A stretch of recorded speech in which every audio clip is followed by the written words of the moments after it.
샬롬. 오늘같이 함께 묵상할 말씀은 마가복음 7장 31절에서 37절입니다. 제가 봉독하겠습니다. 예수께서 다시 두로 지방에서 나와 시돈을 지나고 데가볼리 지방을 통과하여 갈릴리 호수에 이르시매 사람들이 귀먹고 말 더듬는 자를 데리고 예수께 나와 안수하여 주시기를 간구하거늘 예수께서 그 사람을 따로 데리고 무리를 떠나사 손가락을 그의 양귀에 넣고 침을 뱉어 그의 혀에 손을 대시며 하늘을 우러러 탄식하시며 그에게 이르시되 에바다 하시니 이는 열리라는 뜻이라. 그의 귀가 열리고 혀가 맺힌 곳이 곧 풀려 말이 분명하여졌더라. 예수께서 그들에게 경고하사 아무에게도 이르지 말라 하시되 경고하실수록 그들이 더욱 널리 전파하니 사람들이 심히 놀라 이르되 그가 모든 것을 잘하였도다. 못 듣는 사람도 듣게 하고 말 못하는 사람도 말하게 한다 하니라. 아멘. 예수님께서 이제 두로와 시돈을 지나서 데가볼리를 통과해서 다시 갈릴리 호수로 가십니다. 예수님의 이동 경로를 보면 좀 이상하긴 합니다. 두로와 시돈에서 갈릴리는 그리 멀지 않은 지역이고 데가볼리는 오히려 매우 먼 지역입니다. 그런데 두로와 시돈에서 데가볼리를 통과해서 갈릴리로 지난다는 것은 굉장히 맞지 않는 일이죠. 여러분에게 제가 이해하기 쉽게 설명해 드리자면 예를 들어서 전라북도 전주에서 전라남도 목포를 가는데 경상북도 대구를 거쳐서 경상남도 지주를 통해서 간다. 이런 것이죠. 왜 예수님께서는 이렇게 이상하게 이동하실까요? 그 이유는 갈릴리에서 유명해진 예수님에게 시비를 거는 바리새인과 성인과 같은 무리들이 생겼기 때문입니다. 우리가 앞서 살펴본 바와 같이 그들은 예루살렘에서 갈릴리까지 와서 예수님을 견제합니다. 예수님에게는 시비 걸 만한 것을 못 찾게 되면 제자들을 가지고 시비를 걸기까지 합니다. 예수님의 제자들은 왜 금식하지 않느냐? 왜 안식일의 길을 지나면서 미리삭을 베느냐? 예수님이 귀신의 왕을 힘입어 귀신을 내쫓는다. 바알세불이 짚었다. 이런 가짜 뉴스까지 퍼뜨립니다. 예수님께서 안식일에 손마른 사람을 고치시자 드디어 예수님을 죽이기로 모의하기까지 합니다. 이러한 방해들로 인해 예수님께서는 잠시 피하실 수밖에 없는 것입니다. 어제 살펴본 스로보니게 여인 본문 잠시 한번 보겠습니다. 7장 24절입니다. 예수께서 일어나사 거기를 떠나 두로 지방으로 가서 한 집에 들어가 아무도 모르게 하시려 하나 숨길 수 없더라. 예수님께서 바리새인 및 서기관들과 논쟁이 끝나자마자 거기를 떠나서 두로 지방에 가서 한 집에 들어가시는데 어떻게 하려고 하십니까? 아무도 모르게 하시랍니다. 왜 그럴 필요가 있었을까요? 계속해서 예루살렘에서 내려온 서기관들이 괴롭히니 예수님께서 잠시 피해 아무도 모르게 계시고 싶으신 것이죠. 그럴 수밖에 없는 상황인 것입니다. 유명해진 예수님이 첩보작전을 펼치듯이 사람들 몰래 동선을 어지럽게 하면서 이동해야 하는 것입니다. 바리새인들과 서기관들의 집요한 공격이 예수님의 사역을 얼마나 방해하는지 볼 수 있습니다. 그런데 이들이 이렇게 방해한다고 하더라도 하나님의 크신 사역 절대로 방해할 수 없습니다. 이러한 상황 가운데 하나님께서 어떻게 일해 가시는지 오늘 말씀을 통하여서 우리가 함께 살펴보기를 원합니다. 예수님께서 다시 사역의 본거지 갈릴리로 돌아오셨습니다. 그런데 사람들이 귀먹고 말 더듬는 자를 데리고 와서 예수님께 안수하여 주시기를 간구합니다. 예수께서는 그 사람을 따로 데리고 무리를 떠나셔서 그를 치료하십니다. 33절입니다. 예수께서 그 사람을 따로 데리고 무리를 떠나사 손가락을 그의 양귀에 넣고 침을 뱉어 그의 혀에 손을 대시며 이러한 예수님의 모습은 우리에게 의아함을 줍니다. 혹시 남미나 아프리카 지역에서 부흥회를 하면서 막 휠체어 탄 사람이 갑자기 일어나서 막 휠체어 들고 흔들고 이러한 영상 본 적 있으십니까? 저도 이렇게 지나가다가 몇 번 본 적이 있습니다. 강사가 하얀 양복을 입고 아주 카리스마 있고 멋있는 모습으로 마이크에 대고 막 기도하다가 갑자기 강렬하게 기도하면서 막 소리를 지르면 막 사람들이 넘어지고 막 휠체어 탄 사람들이 일어나고 막 사람들이 박수치고 환호하고 이런 영상인 것이죠. 이것이 우리가 흔히 보는 신유 은사가 일어나는 장면인 것이죠. 그런데 예수님께서는 어떻게 하십니까? 그 사람만 따로 데리고 무리를 떠나십니다. 아무도 그 치유하는 장면을 보지 않기를 원하십니다. 그리고 아무도 없는 곳에서 그를 치유하십니다. 그러니 어떻게 됐습니까? 7장 34절, 35절입니다. 하늘을 우러러 탄식하시며 그에게 이르시되 에바다 하시니 이는 열리라는 뜻이라. 그의 귀가 열리고 혀가 맺힌 곳이 곧 풀려 말이 분명하여졌더라. 그의 귀가 열리고 혀가 맺힌 것이 풀려 말이 분명하여졌습니다. 그리고 예수님께서 어떻게 하십니까? 36절입니다. 예수께서 그들에게 경고하사 아무에게도 이르지 말라 하시되 경고하실수록 그들이 더욱 널리 전파하니. 예수님께서는 그들에게 경고하셔서 아무에게도 말하지 못하게 하십니다. 사역을 홍보하고 널리 알리는 것이 아니라 아무에게도 말하지 못하게 하시는 것이죠. 그런데 어떻게 됩니까? 경고하실수록 그들이 더욱 널리 전파합니다. 여러분, 우리가 마가복음 계속 살피고 있는데 마가복음에서 이사야를 계속해서 인용하고 있는 것을 우리가 알 수 있습니다. 그리고 출애굽 이미지가 계속 등장하는 것도 우리가 보고 있는데요. 오늘 사건, 이사야나 출애굽기와 연결져서는 어떤 의미가 있을까요? 이사야 35장 5절에서 6절 제가 읽어보겠습니다.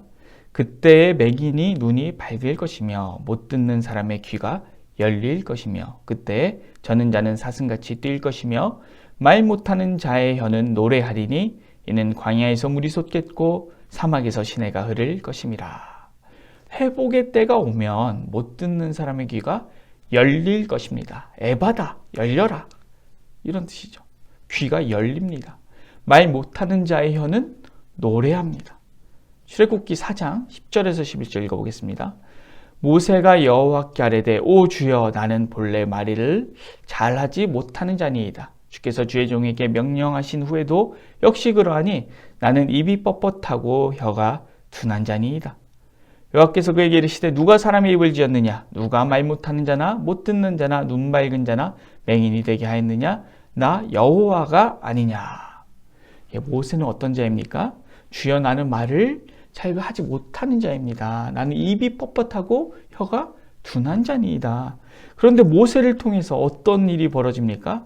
이스라엘 자손들이 수천 년간 지켜오는 토라, 이 모세오경이 모세의 입술을 통해서 나오게 됩니다. 예루살렘에서 내려온 서기관들과 바리새인들의 방해로 예수님께서 두로와 시돈으로 피하시고 대가볼리로 돌아가시고 복음의 전파가 잠시 멈춰진 것 같고 예수님께서 가져오시는 새 시대가 열리지 않는 것 같고 예수님께서 자신의 사역을 널리 드러내는 것이 아니라 아무에게도 이르지 말라 경고하시니 막 복음이 전해지지 않을 것만 같습니다. 그런데 어떤 일이 벌어집니까? 아무에게도 이르지 말라 하시되 경고하실수록 그들이 더욱 널리 전파하니, 그들이 더욱 널리 전파하게 됩니다. 예루살렘에서 내려온 바리새인과 서기관들이 예수는 바알세불이 짚혔다, 귀신의 왕을 힘입어 귀신을 쫓는다, 그의 제자들은 금식하지 않는다, 그의 제자들은 안식일을 어긴다, 그의 제자들은 정결례를 어긴다, 부정하고 더러운 자들이다, 심지어 예수님을 죽이기로 모의하고 방해하고, 그래서 예수님이 자리를 옮기셔야만 하는 상황이 온다고 할지라도 이 복음이 전해지는 것을 절대로 막을 수가 없습니다. 듣지 못하고 말을 못하는 자의 귀와 입까지 열어서 더욱 널리 전파되게 하십니다. 예루살렘에서 내려온 바리새인과 서기관들의 한결같은 이 가짜 뉴스, 루머 퍼뜨리기, 방해에도 사람들은 어떻게 말하게 됩니까? 오늘 보면 37절입니다. 사람들이 심히 놀라 이르되 그가 모든 것을 잘하였도다. 못 듣는 사람도 듣게 하고 말 못하는 사람도 말하게 한다 하니라. 그가 모든 것을 잘하였도다. 못 듣는 사람도 듣게 하고 말 못하는 사람도 말하게 한다. 우상을 따른 자들은 보아도 깨닫지 못합니다. 들어도 듣지 못합니다. 말도 못합니다. 우상이 그렇기 때문이죠. 그러나 만물을 지으신 주님 어떤 분이십니까? 우리가 아까 출애굽기 말씀에서 살펴봤듯이 누가 사람의 입을 지었느냐? 누가 말 못하는 자냐? 못 듣는 자나 눈 밝은 자나 맹인이 되게 하였느냐? 여호와가 아니냐? 여호와 하나님, 그리고 그의 독생하신 아들 예수께로 가면 듣게 되고 깨닫게 되고 말하게 됩니다. 복음을 전하지 말라고 해도 전하게 되고 전파되게 됩니다. 예루살렘에서 영향력 있는 사람들이 와서 아무리 거짓말을 퍼뜨려도 예수, 그가 모든 것을 잘한다, 그의 사역이 참되다, 그 진실을 절대로 거스릴 수 없습니다. 오늘 우리의 삶 가운데 이 말씀 적용해 보기 원합니다. 오늘 우리는 우리의 실제 모습과 다른 거짓말들이 막 퍼져나가면 당황합니다. 누가 우리를 음해하면 걱정합니다. 그러나 예수님을 보십시오. 그럴 필요가 없습니다. 결국 예수님이 어떤 분이신지 다 알게 됩니다. 못 듣고 못 말하는 자를 그가 듣게 하고 말하게 해서라도 예수님이 어떤 분인지 밝히 드러나게 되는 것입니다. 우리를 둘러싼 우리에 대한 소문에 집중하기보다 예수님이 어떤 분이신가, 그리고 복음에 대해 우리가 집중하기 원합니다. 하나님의 복음은 우리의 영적인 귀가 열리게 하시며 우리의 영적인 입이 열리게 하십니다. 그래서 우리로 하여금 복음을 듣게 하시고 우리로 하여금 변화받아 복음을 전하게 하십니다. 오늘 우리를 둘러싼 소문에 집중하기보다 예수 그리스도의 복음에 집중하고 변화받아서 복음 전하는 삶, 그 삶이 우리의 삶이 되길 소망합니다. 변화된 우리의 삶이 영향력이 우리 주변으로 막 퍼져나가고 번져나가서 모든 거짓된 소문을 그치게 하고 하나님의 복음이 전해지게 되는 이 예수님 닮은 놀라운 삶이 우리의 삶에 펼쳐지기를 간절히 소망합니다. 오늘 하루 이 말씀 붙들고 묵상하면서 주님, 내가 오늘 그러한 삶을 살겠습니다.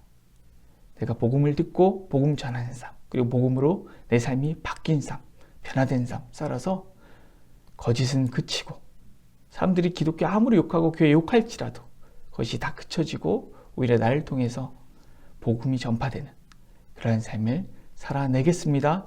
결단하고 기도하기를 간절히 소망합니다. 기도하겠습니다.